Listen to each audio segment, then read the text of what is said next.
Okay, so we're going to continue on with these trigonometric integrals. So far, all we've been doing is we've been using the identity sine squared plus cosine squared is equal to 1. Let's look at one where we can't do that. So let's look at the integral. This is a definite integral in this case, integral 0 to pi sine squared of x dx. And for this one, doesn't look like we're going to be able to get a cosine out of this in any sort of fashion. So what we're going to do is we're going to use an identity. So these two identities are super important. I use them all the time. It's a good idea to memorize these. So they both look kind of the same. So it's going to be sine squared is 1/2, 1 minus cosine 2x, and cosine squared is 1/2, 1 plus cosine 2x. So they're the same thing. One just has a plus sign, one has a minus sign. The way you remember it is, sine of 0 is supposed to be 0, and that lets you determine which one is which. So if you plug in 0 on the right-hand side here, you get 1 minus 1, which is 0. So that's the one that gets the minus sign. So just having tricks like that to remember these identities is super helpful. So let's do this. We'll continue. So we're going to use this identity. So if we use the identity, so we have 0 to pi, sine squared is 1/2, 1 minus cosine of 2x dx. If we pull the factor of 1/2 out, we have the integral from 0 to pi, 1 minus cosine of 2x dx. And now these integrals, so now we can just integrate both of those actually. So the integral of one is of course x. If you need to do a u substitution for the second one, that's fine. Anytime you have just a number in here though, you're just going to divide by that number and integrate. So you can check if you differentiate sine of 2x over 2, we'll get cosine of 2x out. So this is 1/2 pi minus 1/2 sine of 2 pi. And then subtract off 0 minus 1/2 sine of 0. So I plugged in 1 and 0 there. This is 1/2 times pi. Sine of 2 pi is 0. Sine of 0 is 0. So I just get pi there. So this is pi over 2. And that's my final answer. So again, it's about remembering these identities. You can, again, I'm going to write down eventually, some rules for certain integrals. And because you have, a book, these quizzes and exams are open book, you'll have these tables, so that'll be helpful. When I took the classes in undergrad, we had to memorize all this, so you guys lucked out with the online classes, it seems, in that way at least. Okay, so let's continue. We're going to do one more example, and then I'm going to write down a chart for these, for the sine and cosine integrals. So we have sine of 4th to the x dx. So the way we're going to do this is, it's going to be really hard to get a cosine of x to appear here. So we're not going to be able to do a u substitution right off the bat. So what we're going to do for this one is we're going to write this as the integral sine squared of x squared dx. And then we're going to use that same identity we used before. So again, we're not going to get one cosine to pop out of here. So we're going to have to, we're taking this different strategy to evaluate this. So sine squared again is 1/2, 1 minus cosine of 2x.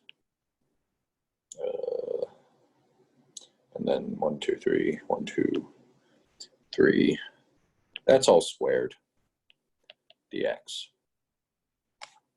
So let's expand this. So if I square this 1/2 becomes a 1/4. I'm going to pull that out.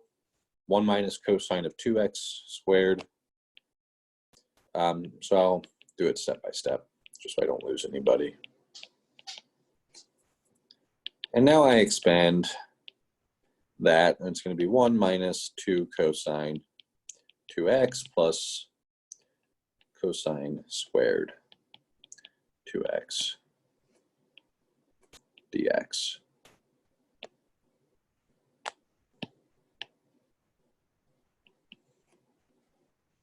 Now what you'll notice is, so pick a different color. This I can integrate. This I can integrate just like last time. This I cannot right away. I'm going to have to do another, use another trig identity. But let's continue. So this is 1/4. So I'm going to break this up into two integrals. The integral 1 minus 2 cosine 2x dx plus the integral cosine squared 2x dx.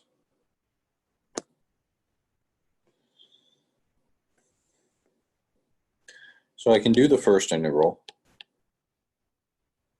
So this 1/4 is multiplying everything. That's why there's so many parentheses right now. So that integral is x minus, and then this one is going to be sine of 2x. So it's 2 times, so it would end up being 2 times sine of 2x divided by 2.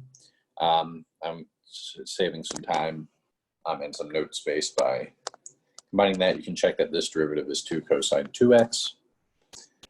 And then for this integral, I'm going to have to use this same strategy I used on the previous problem. I have a cosine squared. I'm going to use the identity. I'm going to use this identity here. And so this is the integral of 1/2 1 plus cosine.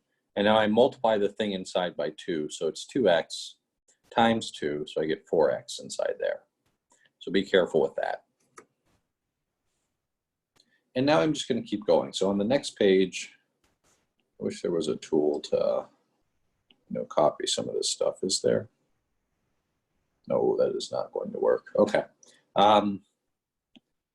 That's not as fun. Okay. So let's make a new page, and I'm going to copy. So I have 1/4 x minus sine of 2x. And then I think it's plus the integral 1/2 1 plus cosine 2x dx. So 1/4 x minus sine of 2x plus 1/2 1 plus cosine 4x. Sorry, yeah.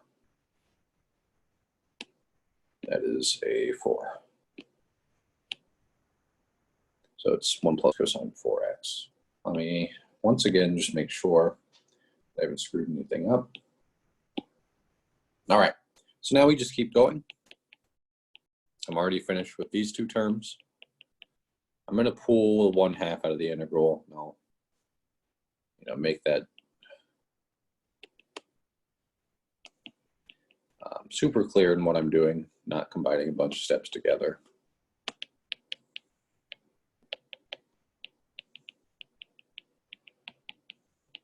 Now I'm going to integrate the 1 plus cosine 4x. So this one is just x. When I integrate cosine of 4x, again, if you need a u substitution, do it. Eventually, you can just see this is 1/4 sine of 4x. Okay, and then close that, and there's a plus c. And then let's simplify all this. So this is 1/4 x minus 1/4 sine of x. When I distribute this 1/4 here, it's going to become a 1/8. I get 1/8 x plus 1/32 sine of 4x.